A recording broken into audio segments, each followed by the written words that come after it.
You're listening to Neurodivergent Mates.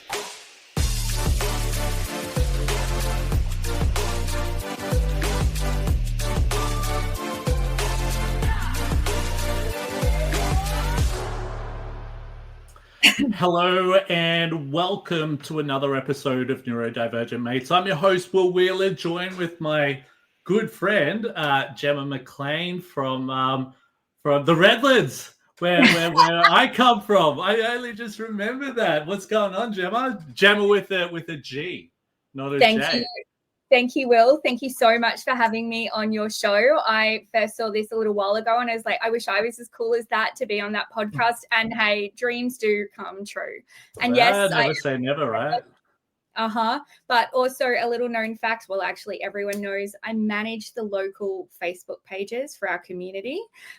So I mum voice everyone in my community here within the Redlands. So if anyone tells you to be kind on Facebook when you're fighting with one of your neighbours, that's probably me. So thank you. Oh, that's you. Yeah. It was sort of funny when I first met you. You I think you said you grew up in Mount Cotton, correct? Yeah, so I might as well have grown up here. I've been living here for quite some time now. So yeah, Brisbane is absolutely home. Yeah. Well, Brisbane's definitely home for me. It's definitely the Redlands was definitely my stomping ground, but I more came from Wellington Point back in the day. Right. But and like Redland Bay and all of those areas, they were more like farmland and everything back in the day. You know, but now, no way. No, if you can find land in Redland Bay, you'd be lucky because, actually, they're doing a lot of infrastructure there at the moment, but it's going pretty well, you know. We even got a new school, which is fantastic. Yes. My mum showed me last time was it last time I was up there? I think so. I can't remember. But new school there down in that used to be like cow paddocks and all that. Yep. So there you go. Redlands, it's the place to be. Yeah, crazy. But I tell you what, we've got an awesome topic to talk about today. So what we're going to be talking about is breaking the mold without traditional education. But before we do get into that, I better do some housekeeping. I can tell you right now for all of our listeners, it's actually been a while since I've been on the podcast doing this. We had a few unfortunate things happen that we had to halt the podcast for a little while. But I thought, you know what, if I'm gonna get back into doing the podcast and all of that, I've got to have my main friend Gems on the podcast, someone who's going to really rock it with me, you know. But thank you so much for coming on. But look, if this is your first time checking it out, if you haven't already done so, please subscribe, like, and follow to all of our social media platforms. We're on TikTok, Facebook, Instagram, X, Twitch, YouTube, LinkedIn, and also to wherever you check out any of wherever you listen to podcasts, please subscribe to us. Like us, do whatever it is. The more you interact with it, the better it actually helps with our algorithm and gets out to more people. All right. Also, too, please check out the work we're doing with Neurodiversity Academy by going to neurodiversityacademy.com. We've just got a whole bunch of new articles coming out, a whole lot of blogs from a lot of the past podcasts. So, Gemma, this is going to be turned into a blog probably in the next couple of weeks, and you'll see yourself out there a little bit. So hopefully that some people will be able to interact with that and really get into this. But look, to tell you the truth, more than anything, I do want to just let out a bit of a warning. Some discussions may be triggering for some. If you need help, please reach out to a loved one or call emergency services. We are not doctors. This is a space for sharing experiences and strategies. You're not a doctor, are you, Gemma? Not yet, but look, anything can happen, right? Like anything. Totally. The reason why I ask is sometimes I do have doctors on here. Yeah. So it's sort of, when I do share this, it's sort of like we're not doctors, and it's like, well, actually, one of us actually is, you know. So it's all good. But look, if you are listening to us live, please feel free to ask us questions as we're going through the live stream here. Just put it into the comments into wherever you're watching us, And please feel free to ask away. The more the merrier. It just makes it really cool. But look, Gems, I think, enough about me. Look, tell us a little bit about who you are and what you're doing now. Thank you, Will. I firstly just want to call out when I first met you was at Velg last year. And it certainly made an impression because of the fact is I love the work. Sorry. Before you say that, I want to say something before that, which is incredibly funny. And I think it just explains your personality. I had first met you at Velg, yes. But in real real life. But I received like a LinkedIn post like pick me or something like that. Like I'm like, I don't know this person. They're like fully like pick me. Well, I love what you're doing, blah blah blah. And I'm like, who the hell is this? You know what I mean? So that was like, whoa, what's going on here? But yeah, I was compelled to meet you at Velg. So yeah, I needed to throw that in there because it was hilarious. No, it is. And the thing is, I am just like, I'm excitable, right? When I see things that I believe in and that I'm passionate about because they create impact. I kind of have a FOMO issue where I think that I can do everything and be involved in everything, but I have to remind myself that I am literally one person with a full-time job, and I'm a mum and I'm a friend, and, I have this big, massive life, but I want to be involved in everything. Like, literally, if it was up to me, I wish I was Hermione, how she could do that spinny thing and be across all different subjects. That is what I would want, nothing more in this world, right? But yes, I did send you a very excitable LinkedIn post because I think you were requesting people to be sit on your board. And I was like, oh my God, that is me. I even think I shared my ADHD diagnosis post with you and said, hey, see, I'm legit. I'm not just, So, okay, who am I and what am I doing? My name is Gemma McLean, aka Gemma, but that's typically what I get called when I'm in trouble. But I am currently working for Instructure, which are the builders of Canvas Learning Management System. And that is why I was at Velg. So I've been at Instructure now for almost a year this time, but I previously worked for them. And I am here by accident. So I accidentally fell into education. And I can tell you that story because I was working in a job that I absolutely hated that was around data entry, and being undiagnosed ADHD, I was constantly making mistakes because attention to detail was not my thing. A job came available selling vet textbooks, and I was like, great, I love vets. I love animals. I can go and sell textbooks into vets. Didn't realize that it actually stood for vocational education and training. And that's how I ended up in education, because I was uneducated on what vet stood for. So I think that that's a really funny story. But now that I am here, I love it. So yeah, that's who I am. Nice. Yeah, I think it's the perfect job for you. Being in free. I think, and for myself, I love meeting new people, and I think, personally, I wish I was had gone in that type of direction as well. But you know what? It's not as easy to get into those type of jobs. Did you know that? Into sales? Yeah, like I've tried to go into things that I've known before, and I've been like, look, I've worked in this, I do this. No one will touch me because I don't have that experience behind me. Yeah, totally. And I think, man, you're giving up on a perfect person to go in and fully kick goals, and because my resume doesn't show it, I hardly ever get calls. Well, what you need to do is you need to send crazy LinkedIn messages like that, and then it gets people's attention, right? Any publicity is good publicity, and I will hand on heart say that I am not afraid to actually get my point across. I encourage anyone. One of my side hustles that I do for free is help people get jobs. So I'll do their resume for them, and I will tell them apply and then ring them, because nothing comes across on your resume. You need to show and drive your passion, right? And the only way that you can do that is either face-to-face or on the phone. That's it. Yeah, I think for myself, especially being an entrepreneur and building Neurodiversity Academy, the last thing I need to be doing is going out and searching for jobs at the moment, but it's all cool. But like we said, we wanted to come on here today and what's that noise? I That don't was a know. weird noise. Oh, it's like I swear I'm hearing this weird noise or something. But anyway, what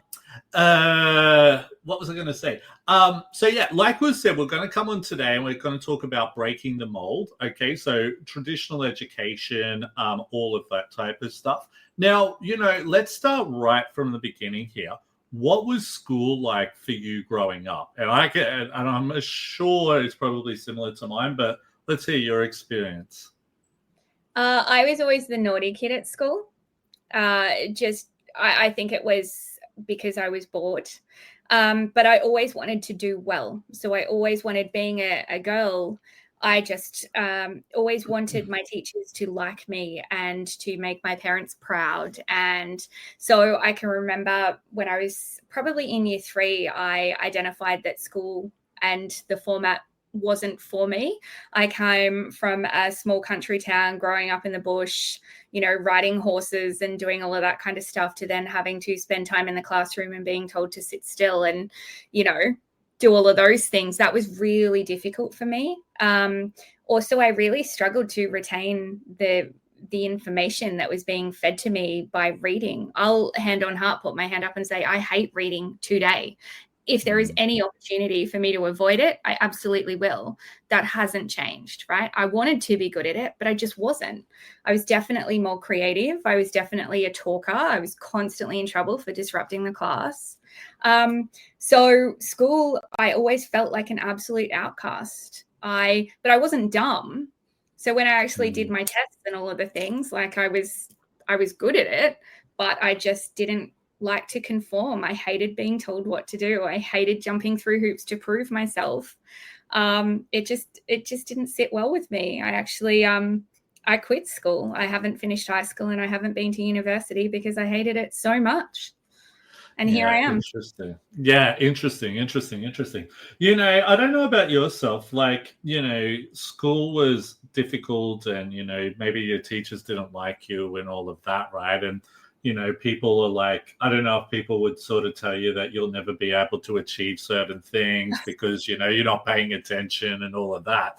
And like, for myself, like I would fail my tests and all of those types of things, right? But, in my mind, it was so strange because I didn't feel like I was stupid or anything like that, but I was made to feel as if I was stupid. Yeah. And I think they're two different things, because there would be other things I would do. Like I was really into sports and all of that. And especially now I'm getting older, I'm noticing, especially getting into business and all of that, I run rings around a hell of a lot of other people in regards to a lot of things that I do, right?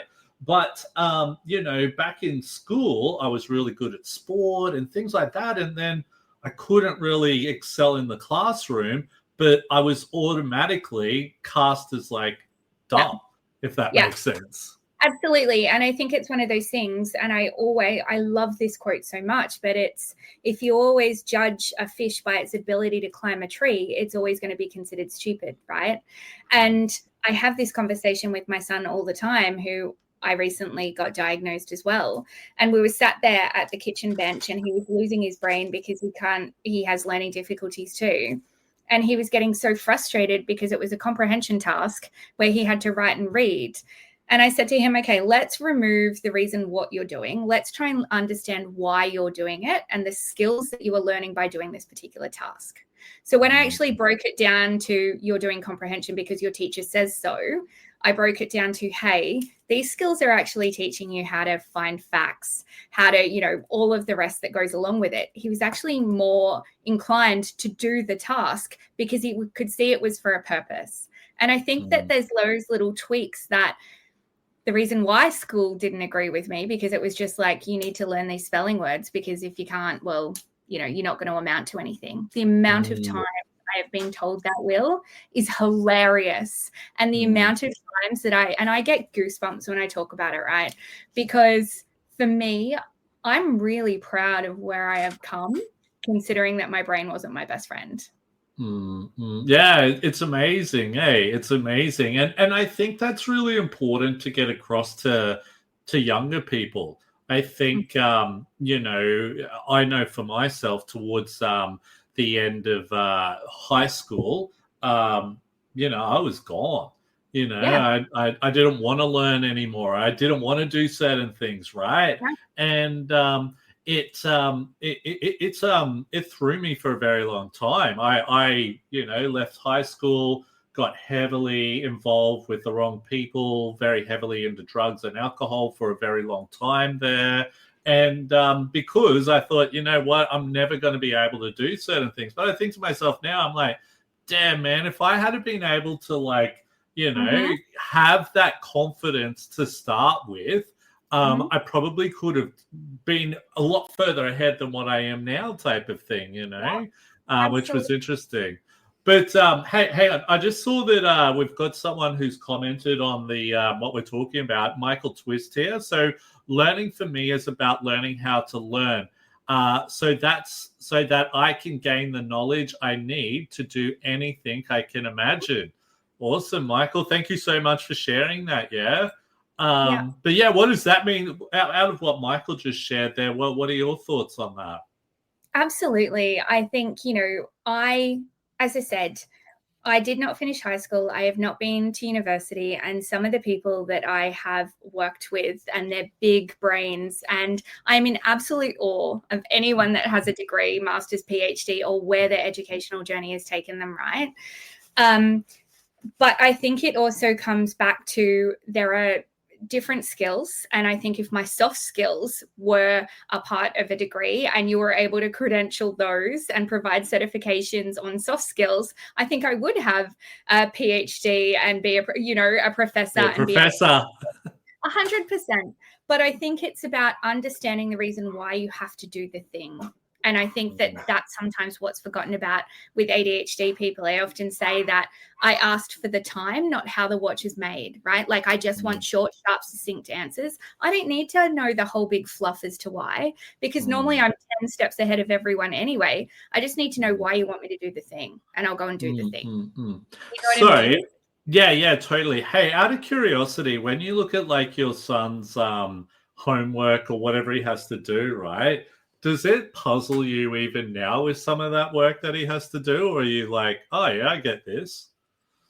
I probably shouldn't admit this, but I am, first of all, I sell a learning management system. My son's school doesn't have a learning management system yet. They use OneNote, and it is very confusing. So I can imagine for a child to work through that who is already struggles with, you know, learning difficulties to navigate that. But also the thing is, thinking about my relationship with education, I think determination will get you further sometimes, right? So I don't like to fight my son on doing his homework and that type of stuff, right? For me, it's easier to actually give him cultural knowledge, experience, because I know that he's smart. He's super duper intelligent, right? But he just can't perform. So yes, Will, when it comes to doing his homework, there are certain things that I'm like, I don't even want to do it, so we're not going to do it. Like it is literally that. But will I take him? When I worked at Amazon, I would take him into AWS with me, and we'd go to user groups, and he would learn through that, right? I think that the exposure and experience that he has had far outweighs what he'll ever learn at school. I say to him, I don't need you to be the smartest kid in class, but I need you to be the kindest. And that's what's most important to me. Yeah, totally. I think I couldn't agree more. You know what I mean? I think, and it's so funny. I think, you know, my parents definitely brought me up to be a kind type of person. And I think for, you know, some parts of my life there, because I was very confused, I was trying to be someone who I wasn't and trying to be maybe that hard ass and all of that type of stuff where I'm just not that type of person, you know. Don't get me wrong. If someone pisses me off, I'll tell them to go get fucked. You know what I mean? But, you know, but I think, to tell you the truth, I think that side of me comes from being in school when I was a kid and having to stand up to the teachers and tell them to get stuff sometimes, you know what I mean? Because they were like probably more bullies than what some people in, not that I was bullied a lot, but like the teachers were the bullies, some of them. Not all of them. Some of them were awesome. Yeah. Yeah, and I think that that's the interesting thing, right, as well. Like, that's what I say to my son, that, become friends with your teachers, because your teachers don't come to school to discipline you, right? They actually want to help you reach your true potential, right? And if you're a good kid in class, you'll just completely fly under the radar, because it's easy, you know what I mean? Like, it's so much easier. I think about some of the teachers. I once got in trouble because I had a big fight with my drama teacher because she told me I was a bush pig, right? And so we had a big, massive fight, and but again, I know that I was mouthy, but it was because I was bored. I spent a lot of time in the timeout desk, like, conforming to try and prove myself to other people just pissed me off, and it still does, right? The justification around what I do and why I do it really annoys me. So I think that with school and traditional education, that kind of, having to prove that I understand this particular concept makes me cross. There's more than one way to do that, is what I'm saying, I think. Yeah. No, totally. So when did you realize traditional education wasn't for you? So, like, you were saying that you didn't finish high school or anything like that. What was, I suppose, what brought it to go, you know what, that's it, I'm done, I'm out of here type of thing? So I remember at Maria High School, which is where I went, they were nominating for, obviously you have your captains of the school, and then you've got all of the prefects, and I wasn't allowed to have one of those positions because I was too naughty. So I was like, watch this for naughty. And I quit school. And at that time, I had the principal following me around because I had to get a signature from all of my teachers to sign me out of school. And he was constantly saying, please don't do it. Like, she's got so much potential. Whereas on the flip side, the teachers couldn't wait to get me out of their classroom. They're just like signing their lives away, going, see ya, and booting me out. So I think for me, that was enough, because I was like, you know what? Like, yeah, I know that I'm naughty and I wag a lot and I talk a lot, but I also know that sometimes that's because I challenged the teachers, because I would ask them difficult questions that they didn't know the answer to, not because I was being a smartass, just because I wanted to know, right? So for me, that's when I left, and that's where I went to vocational education. Like, I am still a die-hard, passionate fan of VET, because it really saved my life. Yeah, no, I suppose that was probably the turning point for myself as well. So I did finish grade 12, but I failed it. I've even got like my I was looking through my folder the other day, and I've got like my you get like your end of whatever it is certificate, and it's like 0 out of 25 I got, and then the lowest marks for everything. And I'm like, you know what? I'm going to frame that one day and have that in like my office and all of that type of stuff as like a, reminder of like, anything's possible if you really, work towards stuff. It doesn't matter about marks, and even share that type of stuff. Yeah. Well, I'm a testament to that, right? Like, again, somehow I ended up working at Amazon Web Services, one of the largest global organizations, and me, who didn't finish high school, never been to university, didn't know anything about technology, ended up there selling into Department of Education, Queensland Health, right? How did I get there? Because of my determination and my want of bettering myself. Sorry, did you just get a message on your computer? I can hear that like through everything. It's like tuk, tuk, tuk. But anyway, all good. But I can tell you right now, especially with VET, I think the biggest thing for me was probably, it was probably getting my forklift license to start with, and a lot of people would probably be like, what? And like the forklift license actually played at the time. I was like, I've just got to get a forklift license so I can drive a forklift and all of that, because I was working in warehousing and all of that. But then what happened was, once I sort of left like the warehousing scene, I ended up getting a job as a workplace trainer and assessor, helping people get forklift licenses. So I had to go get my TAE, or I think it was a TAA back in the day, right? And then I was qualified to be able to give people like their forklift tickets and all that.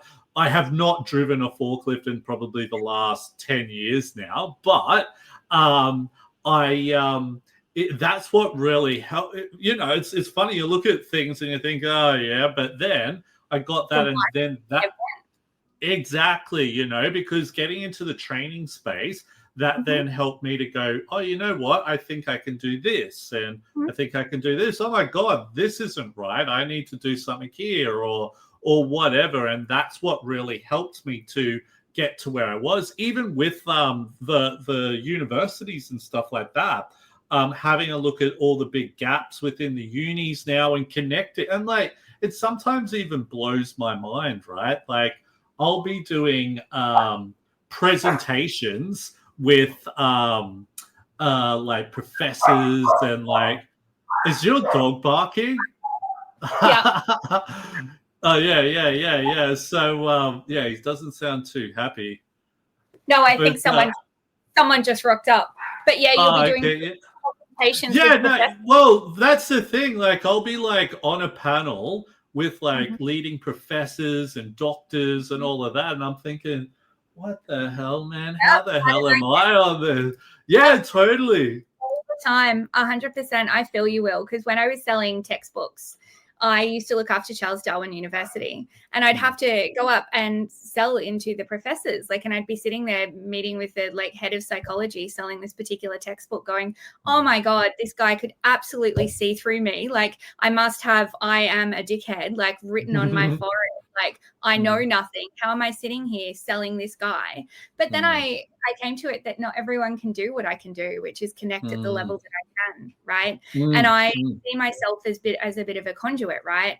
Between bringing the real world experiences together versus how do I connect to solve a problem, which doesn't just stop with me, right? It creates impact and that flow on effect. But yeah, I completely understand what you're saying, particularly when, you know, here I am working for Canvas, the regional director of K-12 across APAC, talking to really phenomenal teachers and heads of departments and, you know, politicians and executive directors. And it's just little old me sitting here going, hi, didn't finish high school, hate reading, don't talk to me about like, yeah, it's really quite funny.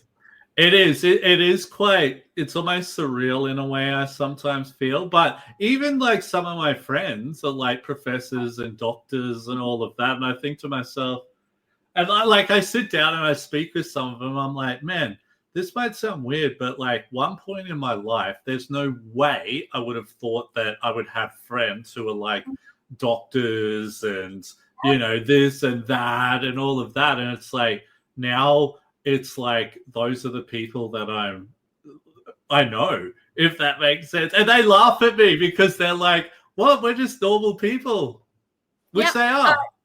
Exactly. And they are, right? And I think that that's the thing. Like, ADHD is one of those things that I am so thankful that I have, right? But I remember reading and being told that there would be a grieving period when you're first diagnosed with ADHD, because you think about what could have been and, oh my gosh, I could have done. And, you know, but it explains so much for me. But would I change it? Absolutely not. I am so thankful for my ADHD because it allows me to think differently to everyone else, right? I joke and reference that I feel like Professor X from X-Men when he goes into the Cerebro and puts the helmet on, and he can see how all of these dots connect to create a bigger picture.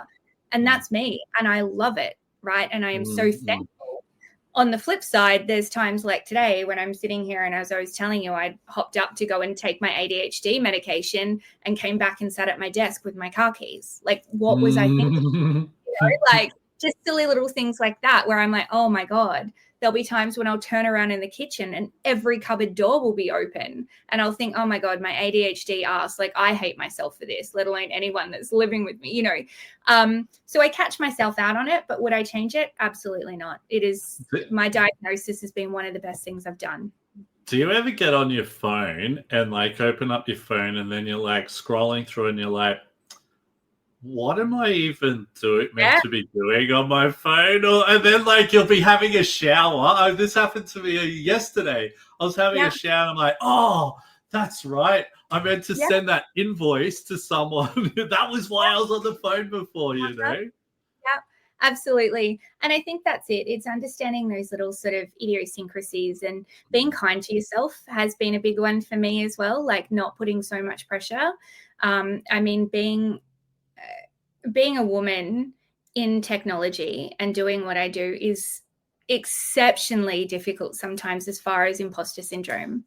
Because again, not educated, and what do I know? I'm just a dumb girl and all of the things. Like my imposter syndrome is sometimes rife, as is my anxiety, because I'm a people pleaser, recovering people pleaser. But I just want everyone to think that, hey, I've got all of my ducks in a row and I've got all my shit in order, and look at me, I'm so professional and I've got X, Y, and Z. And so no one is harder on me than myself. But something that I identified is that my diagnosis and my medication has actually removed a lot of that imposter syndrome and helped a lot with my anxiety. So it's kind of been a blessing in disguise, if that makes sense. Do you know what? It was funny. You said this before, like there's normally a grieving period when you first get diagnosed with ADHD. But I can tell you right now, for me, when I got diagnosed with it, I was like, all right, you know what I mean? And only because I had already been working in the neurodiversity space for like 5 years by that point there. I had only just thought I was dyslexic, right? And then once I figured out, hang on, I'm ADHD as well, it wasn't, I wasn't so, oh, what? I was like, oh, right, yeah, that's why I'm really creative, and that's why I'm this and that, and all of these different things. Yeah, everything starts to make sense, right? It did. And I also too, then I was able to make sense of why I felt certain things in certain situations, like at the shop. If it's busy, I would be getting so angry, or so I now know different times to go or what shop to go to. Like seriously, there's a shop down the road, right, which is only a kilometer, right, with the Woolworths and Coles, whatever you want to call it, right? But like they've blocked off like the entrances. Like there's only 2 main entrance and exits, right? So cars are piled up. For me getting in there, it's like, oh, bloody pain in the ass. So I drive like 5 kilometers down the road to another one where it's easy to get into. I can park right near the door, and it's just like, and it's better to do that than to put myself through. It's almost like pain, with all of those types of things, if that makes sense. Oh, it absolutely does. It's those little coping mechanisms. Yeah, totally. Now, let's move on from that there. So what challenges do you feel have come with taking a different path, say, to everyone else? Like, has there been some things that have, like, you've been like, oh, maybe you've applied for something and someone's like, no, look, you don't have the right qualifications, or I'm not sure. What does that look like for you? I think for me, the challenge is obviously, as I said, right, my imposter syndrome, feeling that, to be anything in this world, you kind of need to have finished high school and gone on to get a degree to be taken seriously. And sometimes there is a lot of that. But I think a lot of the time that's self-imposed, because I have a really phenomenal solutions engineer and he has a master's in education. And I would sit there and think, he is just, and he's my best friend. And I would sit there and go, oh my God, he is just so smart and so this and so that. And I'm just a Dumbo who hasn't finished this. What right do I think that I have? So talking about 2 teachers about education when I'm non-educated, right? That just kind of feels hypocritical. But I think it's coming from that other aspect of, okay, seeing things from another lens, right? How can this actually support not just teachers, but the whole ecosystem? So I think something that I've discovered is a lot of the time my challenges are self-imposed, because I do have a different perspective that people like to see and understand. I also think a lot of the challenges because being at high school, and I know that everyone doesn't always have a fabulous time at high school. But being at high school in a small country town, pretty much everyone that I went to school with is still in that small country town. And so because I sort of went off and I did different things, and when I go back, it's kind of like a bit of an outcasty thing, which is fine. It's like, I don't mind. So that was quite challenging for me to come to terms with, as I was sort of like in my early 20s going, well, why don't you want to be friends with me, right? That was a little bit weird. But aside from that, for me, challenges are just things that I can kick the door down and go, suck eggs, I proved you wrong type scenario, right? I'm very determined. I can remember having a boss telling me that I was a train wreck and my life wouldn't amount to anything. And then I ended up actually going in and selling my product to him, and he didn't even realize it was me, right? And now we're mates. But again, that was another suck eggs moment. Look at my train wreck life that isn't a train wreck, So I think it's more so about, the challenges are self-imposed, but then also the little brain things that we've just talked about. How do we find mechanisms and solutions for? So not really. I think that I really haven't had many challenges. I see it as a yay. If it wasn't for my ADHD, if I thought the way that normal people thought, I probably would have been a psychologist, because that's when I grew up. I just hated study. I'm still interested in it. Would I do it? No. Yeah, hear you there. It's like when a lot of people, at one time I was like, man, should I try and become a doctor, and then I can share stuff about neurodiversity, and people don't even bother, man. It's like what you're doing is, and this isn't against people who are doctors at all. What you're doing is far greater.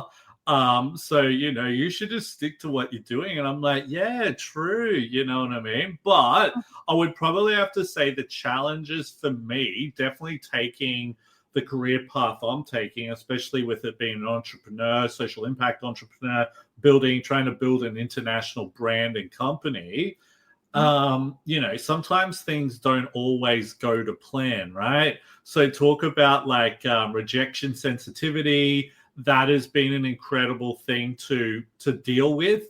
But I think probably because, and one of the biggest things that I learned very on in entrepreneurship and all of that was that I remember going to a lot of presentations from some really big bloody presenters and all of that. And they're like, look, you just can't be in business. You can't be afraid to fail. Okay, failing plays a huge role in building a successful business, right? And then I thought to myself, why would I be afraid of failing? Because all through school, all I did was fail. Do you know? Yeah, totally. So failing to me isn't an issue at all, where probably for some people it's probably the worst thing ever, but for me it's like, all right, well, let's take the next one, right? You know what I mean? And just move forward type of thing. So I've sort of seen how some of the things that were probably negative things back when I was younger are now actually positive things that are actually helping me to move forward quicker than say other people. 100%. And also I think that that's the thing you talked about, rejection sensitivity. That more so comes into play outside of my work life. So work, I'm considered a sales rep. The amount of times that I have been told no in my life is hilarious, and I hate that word. So I see it as a not a right now. But when, in my personal life, when my friends are like, unnecessary, they don't do it intentionally, but they're like, oh, we had this plan, but it's not happening anymore. I'm like, oh gosh, what have I done? I was explaining it last night to someone about it. It really just cuts you deep, right? And you sit there and you overthink it, and you're like, oh my gosh, do they not want to be my friend, or have I done something wrong? All of this stuff that comes up into it, that has minimized since I've hit my 40s. I'm kind of like, don't care, thank you. Joy of missing out, not fear of missing out. But at the same token, that is a big one. It's a really, really big one that hurts. Yeah, I think I remember like when, and it was really interesting, right? So, like I spoke about before, I used to have big drug and alcohol problems, right? And I remember I got to a point, especially once I started getting into business, I'm like, I can't be living that lifestyle and wanting to be professional and all of that, right? It just doesn't work. And so, I made the decision to just cut everyone out of my life type of thing, right? Because Yeah. that was the connection I had with a lot of people that I used to, and it was quite interesting. As soon as I stopped, like, doing a lot of things, drinking all the time, all of that, I never heard from those people. And it Yeah. made me go, oh my God, like, was I only hanging around with those people because of, we would all be doing the same thing and all of that type of stuff. And to tell you the truth, that was hard, because you then go from hanging around people because you can drink with them, party, whatever, right? Then you have nobody. It's like you're starting from scratch. And that was difficult because you're in your head. Mhm. You're in your head all the time and all of that. And that was the hard part there, Ray. So it took me a while to build up that confidence. Not confidence, I was always confident, but just to try and find other things or other people. Right. And like, I think that is really difficult. It is a lonely place when you choose to pull away from your normal gang because you want more for yourself, right? And then that doesn't align. And the disconnect is that they see you as going off and trying something different and trying to be better than you are, because they know that they can't do that for themselves, right? And so that's where the disconnect is. That's really difficult. Congratulations, Will. I'm glad you made that decision. Yeah. But don't get me wrong. If I see half of the people who I used to hang out, I don't like ignore No, of course them. not. Or, No, do you know what I absolutely. mean? I'll say, hey man, what's going on? Yeah, but you don't need to be a part of what you used to be a part of anymore. But Yeah. because you know what, I was only speaking to someone else about this the other day. I would realize that in that scene, right, a lot of people hang out with each other because what you have in common is like partying, drugs, all of that, right? And what I would notice is like people would invite like someone they know who was a complete and utter dickhead, right? And I'm Yeah. thinking, why? And they'd be rude to you. They would, not be a nice person, didn't fit with my values. And I'm Yeah. thinking, why am I hanging out with this person? This isn't even my friend. Do you Yep. know what I mean? And I was just like, why am I hanging out with these people? And I think that's what really woke me up to go, oh, hang on. Now, let's make a change, and it's actually interesting because I do have a lot of people who say to me, they're like, oh, hey, Will, look, I do smoke a little bit of weed here and there. I'm sorry. And I'm like, dude, man, at the end of the day, if that's what you want to do and all of that, that's cool. I don't mind. Do you know what I mean? You've still got to be yourself, whatever. If you want to continue that lifestyle, that's cool. It's got nothing to do with me. This is how I live now, each to their own. No judgment here. Yeah, no judgment. And I guess that's the great thing, is that everyone has a choice as to how they want to live their life, right? Yeah, totally. I reckon this one probably flows into it well. Have you faced judgment for not having a formal diagnosis? Because did you have not a formal diagnosis, sorry, formal qualifications. Sorry. I just saw formal Close. and I was like, yeah, totally. That's a dyslexic thing right there. No, that's okay, because we were just talking about our formal diagnosis. So yeah, it makes sense. Have I faced judgment? Look, probably. Have I? Do you give a shit? Probably not. Not really. Like, I used to, absolutely. I used to give a shit, but do I give a shit now? No, I don't, because I think that my lived and learned experience has so much to offer. There are still times that I sit there and go, who the hell do I think I am sitting here having this conversation? But I know that it's about my experience. It's, I can talk to that because it's mine. I know how I learn. I know what some of my really great schools are doing with Canvas. I don't sit there and tout pedagogy and how they should do X, Y, and Z, because that's none of my business. All I want to do is help see my customers successful with the platform that I'm, showing them, right? For me, I don't pretend to be an expert in anything, because I'm not. We're always learning. That's the beauty of it. Do I get teased for some of my formal qualifications? Yes, but that's by my best friend, because, as I said, he's got a master's in education, and he teases me because I've got a certificate 3 in nail tech, which is quite interesting. Why did I stop becoming a nail technician? Was because I am a perfectionist, because I've got a little bit of the tism there. And if they weren't all perfect, I would be sitting there for 3 hours doing these people's nails, and it was not cost effective. I think I was being paid like $15 an hour. Not okay. So I gave that up. And stopped being a nail tech. So yeah, do I feel judgment? Not anymore.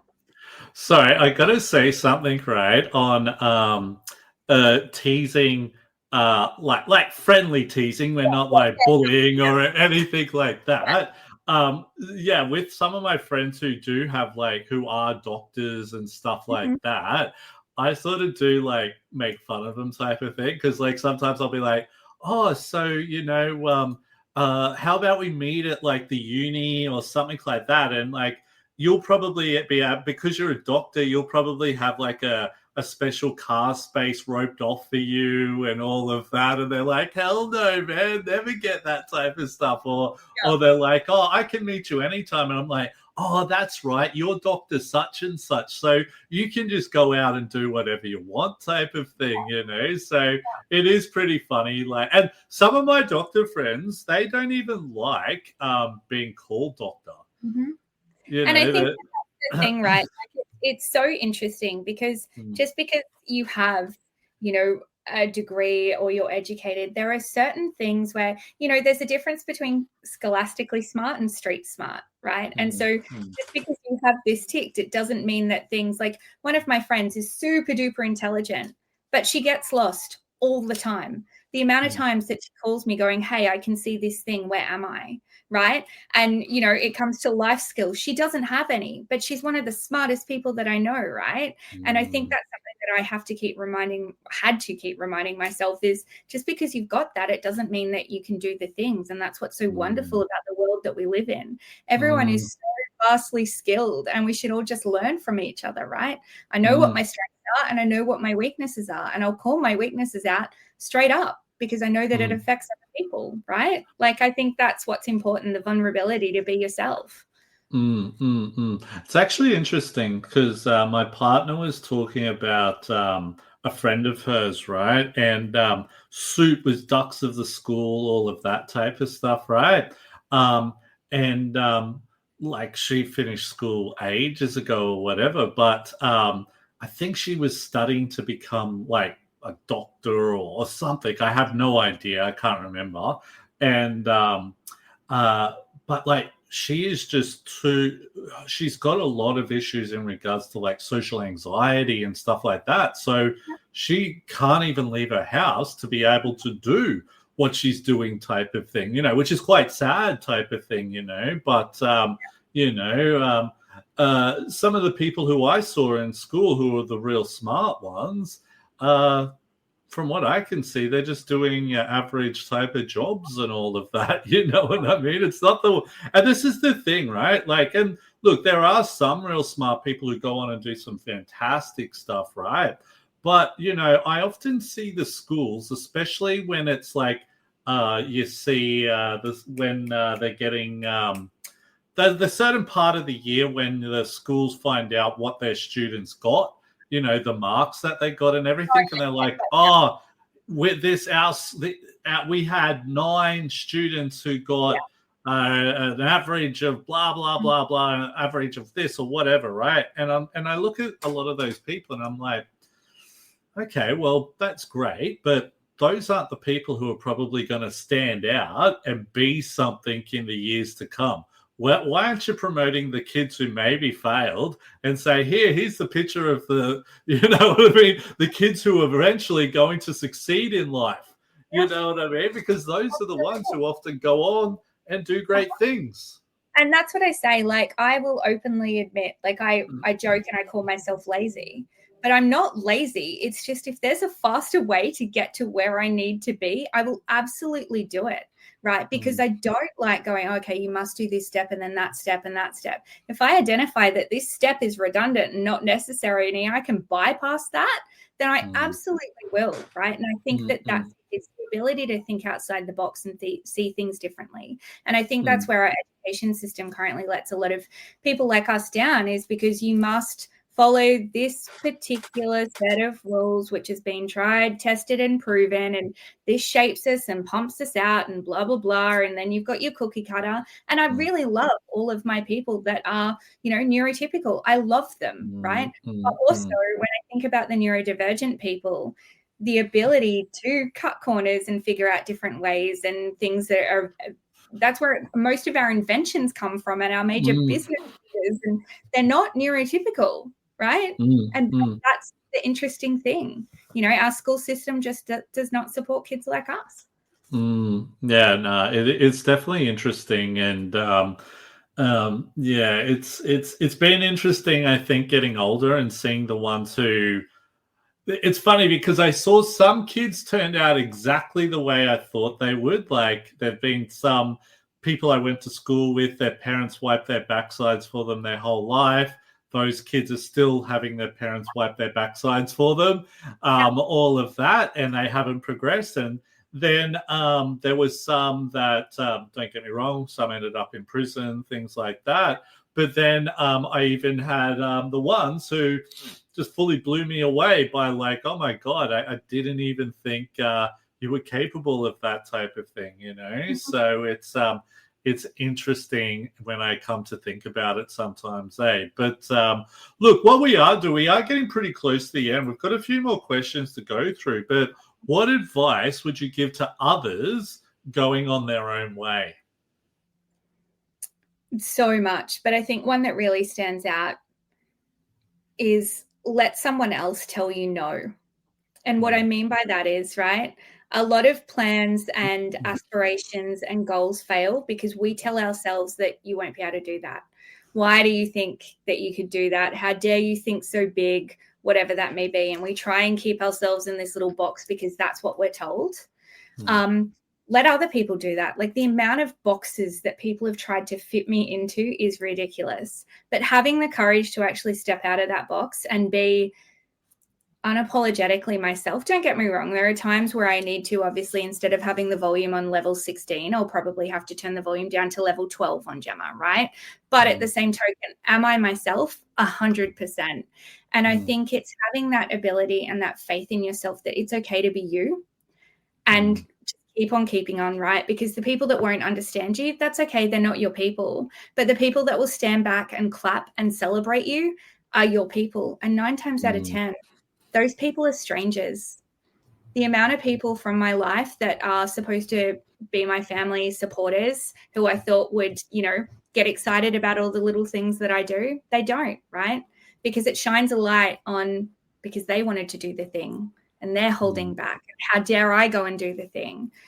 But strangers are some of my biggest supporters, and they reach out and they tell me that they love what I'm doing. So I think it's have the courage to be yourself and keep doing it, right? Because there's enough cooking in the world. Yeah, I couldn't agree more with that. I think that, what's the word I'm looking for?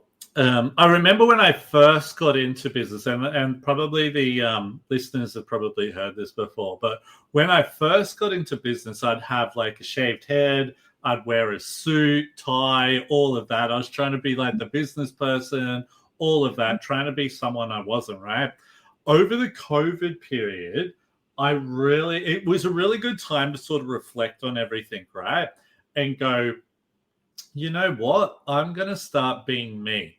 I don't want to be the suit-wearing dickhead and because what I was finding, I was attracting the wrong people. Do you know how you were just talking about like finding your tribe, or, people who you didn't even know started reaching out to you and all of that, right?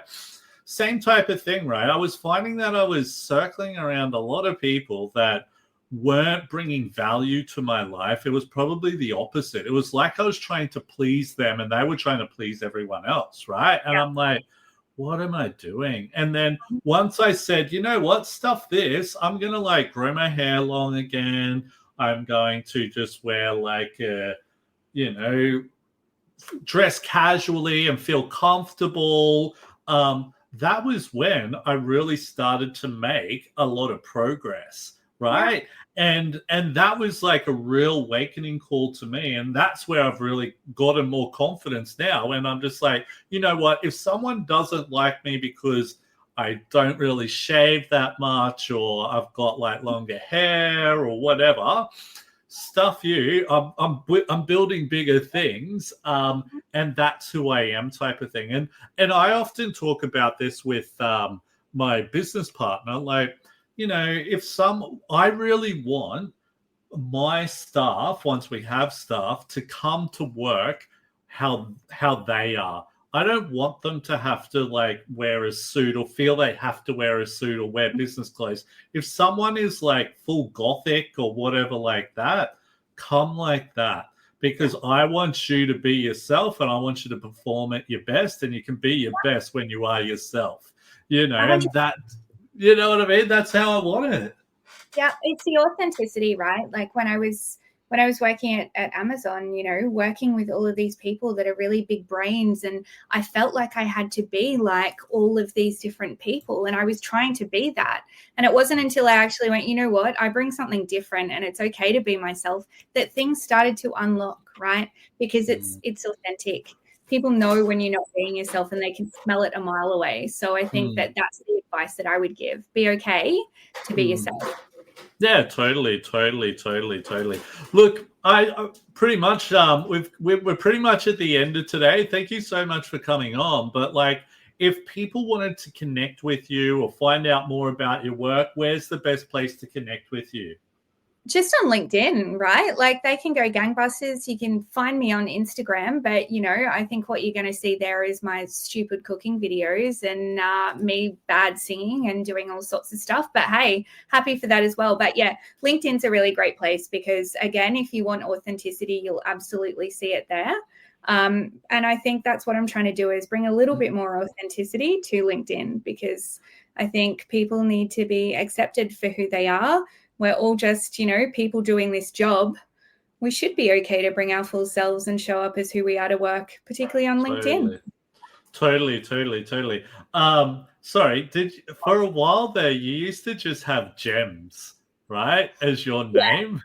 Yeah. It was so incredibly hard to find you sometimes, but you've changed it since, right? I have, yeah. I did want to try and change it to Gem AI because I thought that would be really funny. But yeah, cool. I wasn't allowed to do that. Like, obviously, because I used to work in tech and AI is the thing in education at the moment. When I introduce myself, I say Gem as in a precious one or Gem AI, and then the world opens up and swallows me. Nice. But look, thanks heaps, and we've got a listener today, Paul. I know Paul. Thanks, guys. So thanks heaps for listening. All of that there, all of those types of things. But Gemma, look, thank you so much for coming on today. It's always a pleasure. It sounds like your dog's ready to get a little bit of attention from you. But look, thank you so much for coming on. Oh, you got 3 dogs. Yeah. Oh, damn, that must drive you insane at times. No, don't tell Redland City Council. Anyway, on that note. Oh, really? Wait, aren't you allowed to have 3 dogs? With permission. You have to go through and all of that. And you obviously don't have the permission. I do. Yeah. You do have nudge, wink, wink. Eh? Awesome. Well, look, thank you so much for coming on today. I really appreciate it. It's always a pleasure. And look, if you haven't already done so, please go and check out all the stuff that Gemma's doing. She's doing some awesome stuff. Definitely connect with her on LinkedIn. If you haven't already done so, please subscribe, like, and follow to all of our social media platforms. And please subscribe to wherever you listen to your podcasts, and give us a like. My name's Will Wheeler. This is Neurodivergent, mates. Till next time.